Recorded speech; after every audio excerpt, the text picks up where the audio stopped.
찬미예수님, 오늘은 11월 28일 대림 제1주일입니다. 독서와 복음 말씀 봉독하도록 하겠습니다.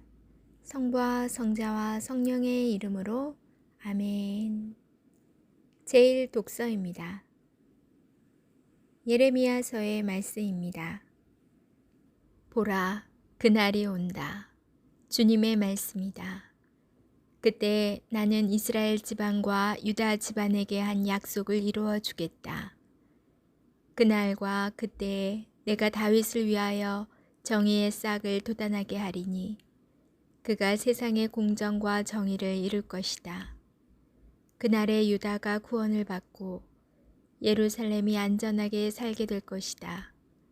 사람들은 예루살렘을 주님은 우리의 정의라는 이름으로 부를 것이다.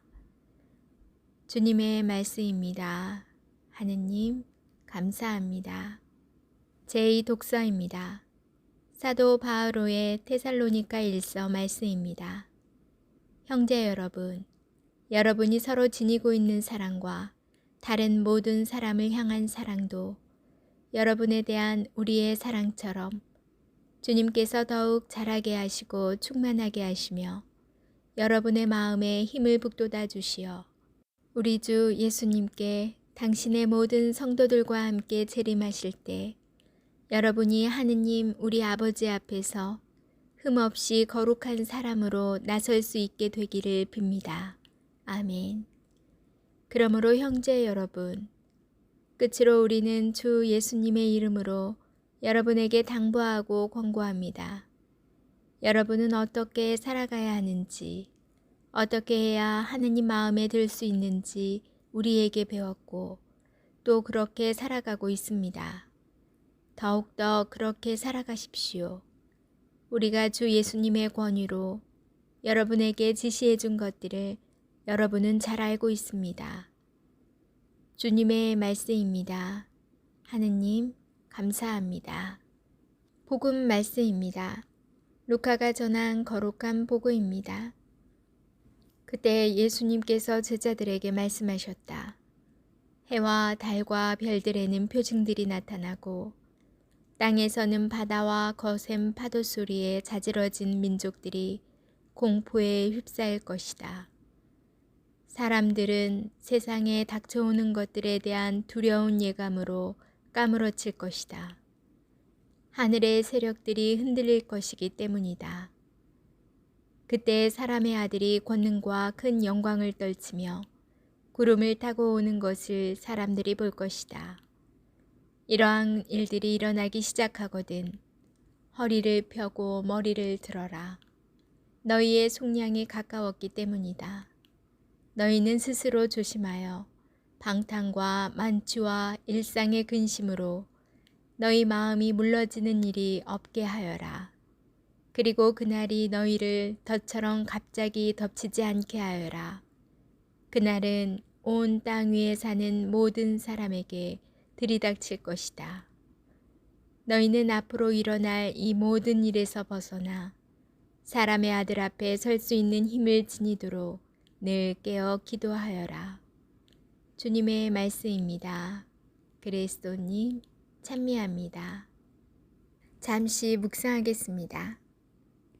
전례력으로 한 해의 시작입니다. 무엇을 어떻게 해야 할지, 어떤 일에 열정을 가지고 살아가야 할지를 계획하여 봅니다. 어떤 일에는 더욱 집중하고 어떤 일은 조금 내려놓기로 다짐도 합니다. 그렇게 할 일과 할 수 있는 일을 바라봅니다. 그런데 저는 자꾸 무엇을 하기만 원하는 것 같습니다.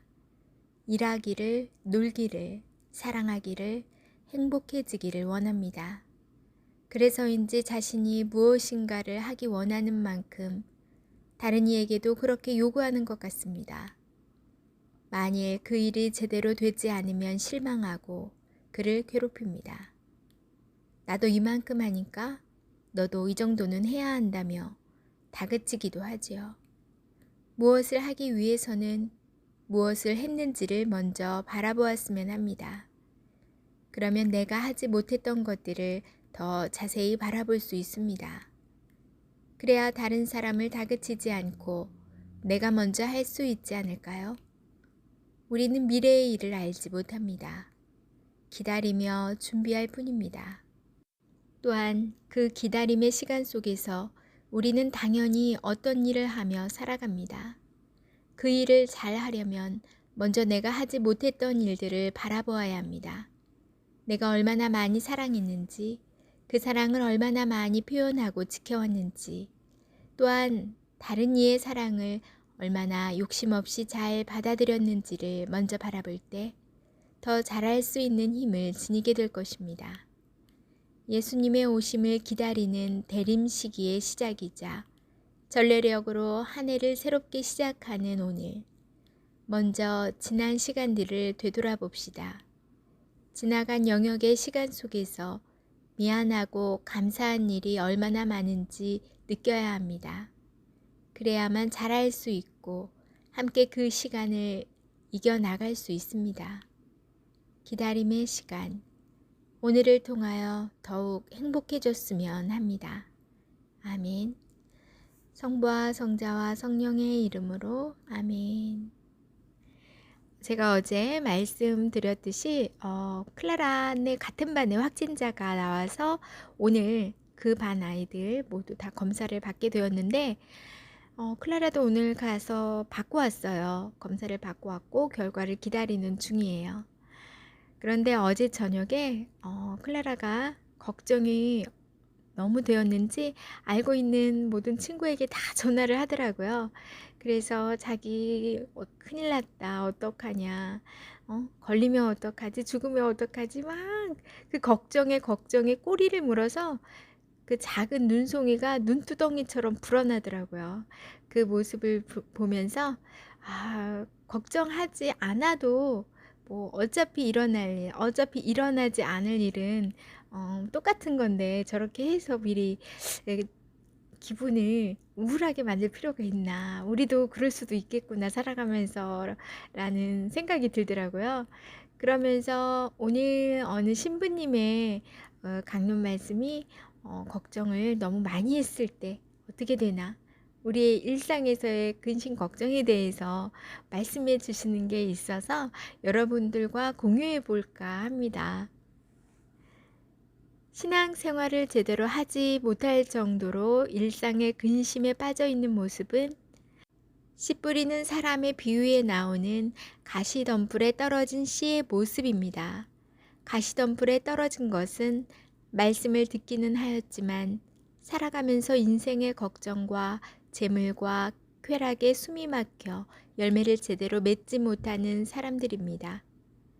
예수님께서는 일상의 근심과 걱정에 관해서 이렇게 말씀을 하셨습니다. 이 믿음이 약한 자들아, 너희는 무엇을 먹을까, 무엇을 마실까 하고 찾지 마라. 염려하지 마라. 이런 것들은 모두 이 세상 다른 민족들이 애써 찾는 것이다. 너희의 아버지께서는 이것들이 너희에게 필요함을 아신다. 오히려 너희는 그분의 나라를 찾아라. 그러면 이것들도 곁들여 받게 될 것이다.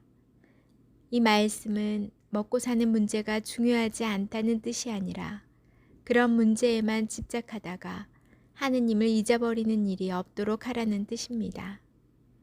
먹고 사는 일은 분명히 중요합니다. 그러나 우선 먼저 하느님을 믿어야 합니다. 숨이 막힐 정도로 걱정만 하는 것은 믿음 없는 모습입니다. 믿음이 없거나 부족해서 걱정만 하는 경우가 있고 걱정만 하다가 가지고 있던 믿음이 흔들리는 경우가 있습니다.